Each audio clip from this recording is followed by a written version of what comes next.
Alors, un témoignage supplémentaire de la gloire de Dieu. Je pense que vous vous rappelez tous, d'autant qu'on en a parlé il y a quelque temps, il y a quelques jours, peut-être une semaine ou deux, on en parlait beaucoup parce que c'était l'anniversaire de cet événement, du drame que nous avons connu planétairement par rapport au tsunami donc, qu'il y a eu à l'époque à Fukushima.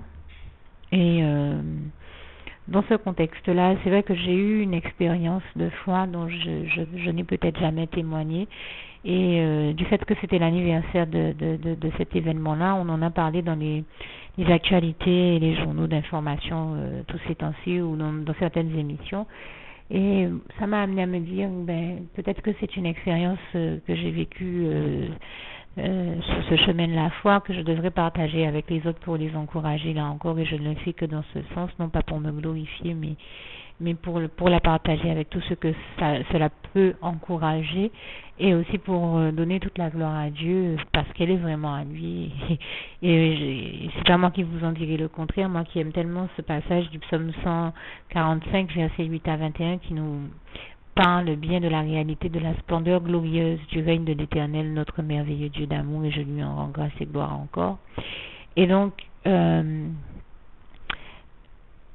à l'époque où je vivais, où je voyais toutes les informations, à l'époque où le drame a eu lieu, enfin voilà, vous voyez, j'allais dire le diable, à l'époque où le diable a provoqué ce drame, en plus du tsunami, il y avait le problème de la situation nucléaire qui venait se rajouter à cette situation déjà dramatique et qui risquait de compliquer encore les choses. Et c'était une situation de plus où on voyait que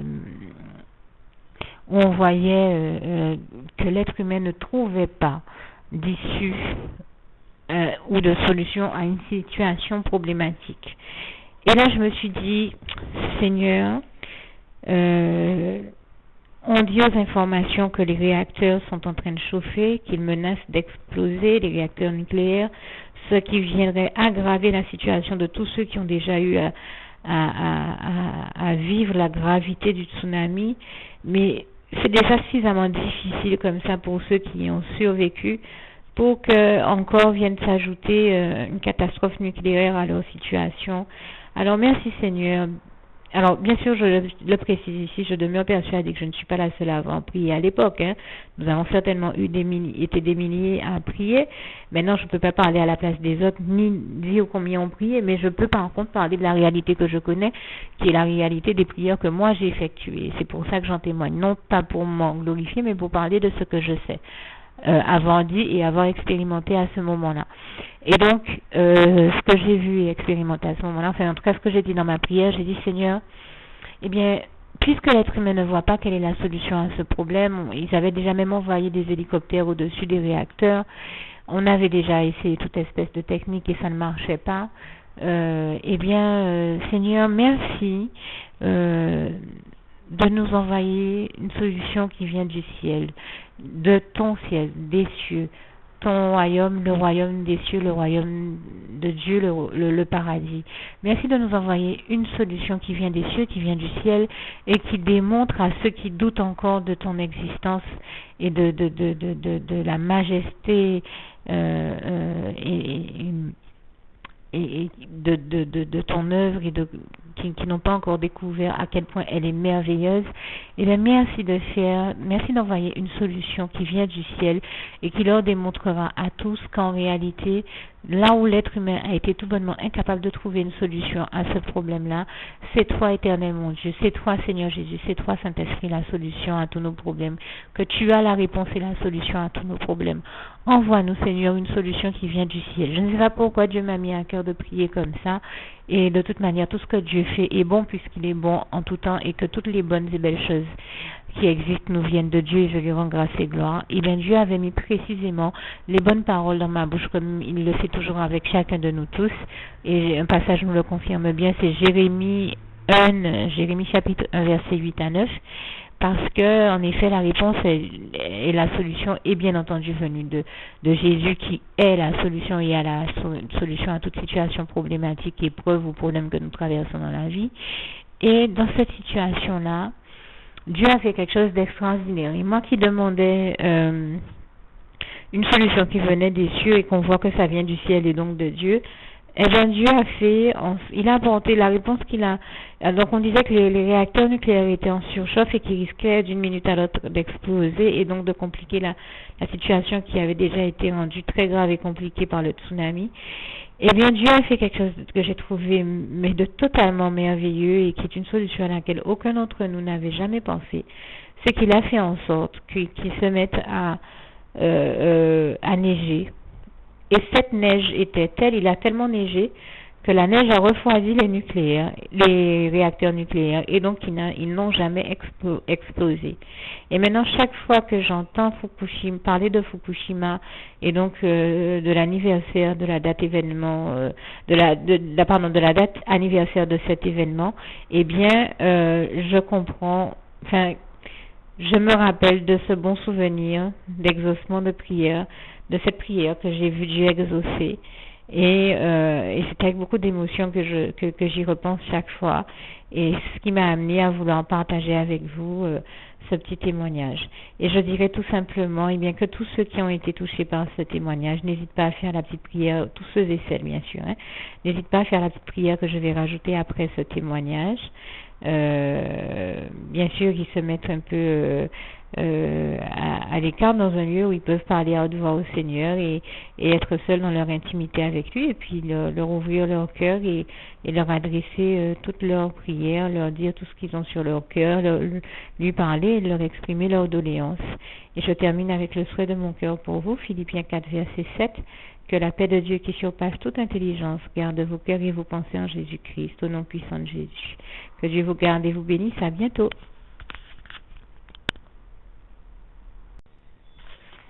Juste une petite précision pour tous ceux qui ne sont pas encore, qui n'ont pas encore choisi la meilleure des options qui soit, qui est celle d'aller se placer, de faire le choix à soi-même, d'aller se placer dans les bras d'amour de Jésus-Christ.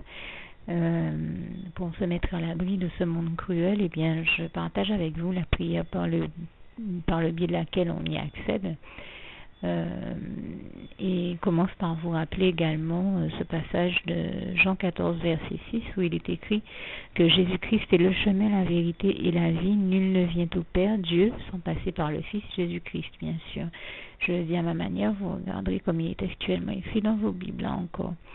Et donc, n'hésitez pas à ouvrir vos cœurs à Dieu, à Jésus, à son Saint-Esprit, à être sincère avec lui et à lui adresser la prière qui suit, à lui dire tout simplement, Éternel mon Dieu, Seigneur Jésus-Christ, moi, un tel, vous dites votre nom et votre prénom, je t'accepte aujourd'hui comme mon sauveur personnel, le seul maître et roi de ma vie. Je remets toute ma vie entre tes mains puisqu'elle t'appartient, Éternel mon Dieu, puisque tu l'as créée, cette vie. Donc tu en es donc le seul maître et propriétaire comme de tout ce qui existe dans tout l'univers. Je remets donc toute ma vie entre tes mains, je te la donne. Merci, Éternel mon Dieu, aussi de permettre que cette vie que tu m'as donnée continue à être à ta gloire et que je continue à te servir, à t'appartenir pour l'éternité, d'éternité en éternité. Merci aussi, Seigneur, de faire que je continue donc à te servir et à t'appartenir pour l'éternité, d'éternité en éternité. Et aussi, Seigneur, de m'accorder la grâce de ton pardon et de ta miséricorde pour tous les péchés que j'ai commis tout au long de ma vie, jusqu'à la date d'aujourd'hui incluse. Et c'est au nom puissant du Seigneur Jésus-Christ que j'ai fait cette prière. Et à vous tous qui avez fait cette prière, je vous dis que Dieu vous bénisse abondamment, puissamment, richement, et surtout n'hésitez pas à la partager avec tous vos proches et contacts, amis, membres de vos familles, collègues, bien-aimés, tous ceux que vous aimez, et surtout tous ceux à qui Dieu vous mettra à cœur, avec qui Dieu vous mettra à cœur de la partager.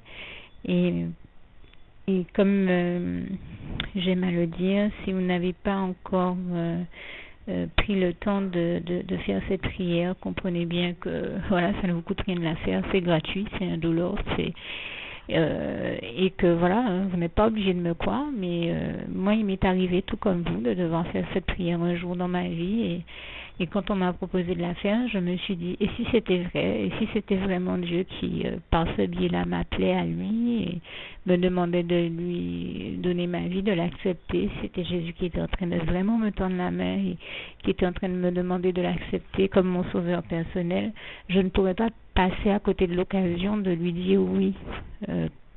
Parce qu'il faut aussi que je reste ouvert ou ouverte à ce que Dieu peut avoir à me dire.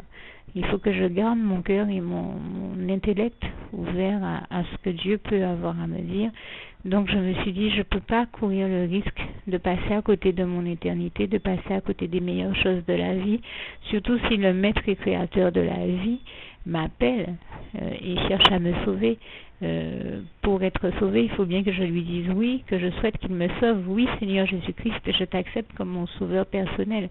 Et c'est le sens de cette prière. Et comme je dis, elle ne nous coûte rien à faire. Et puis surtout, moi je vous dis, du jour où je l'ai faite, j'ai vu Jésus changer ma vie en mieux sur tous les plans. Et donc je crois que ça ne vous coûtera rien, ça ne vous coûte rien vous non plus de la faire et puis d'expérimenter, de regarder comment les choses vont se dérouler dans votre vie, de regarder Jésus changer votre vie en mieux, à vous aussi. Et d'en faire l'expérience. Et pour en faire l'expérience, il faut commencer par faire cette prière. Donc si vous ne l'avez pas encore dite, réembobinez tout simplement cette vidéo ou ce document si vous préférez, réécoutez-le et dites avec moi la prière que vous m'avez entendu mentionner. Et n'oubliez surtout jamais que tout est possible à celui qui croit en Dieu, en Jésus-Christ et en son Saint-Esprit, comme il est écrit en Marc 9, verset 23, et que tout est possible à Dieu, comme il est écrit en Marc 10, verset 27. Que Dieu vous bénisse donc et à bientôt.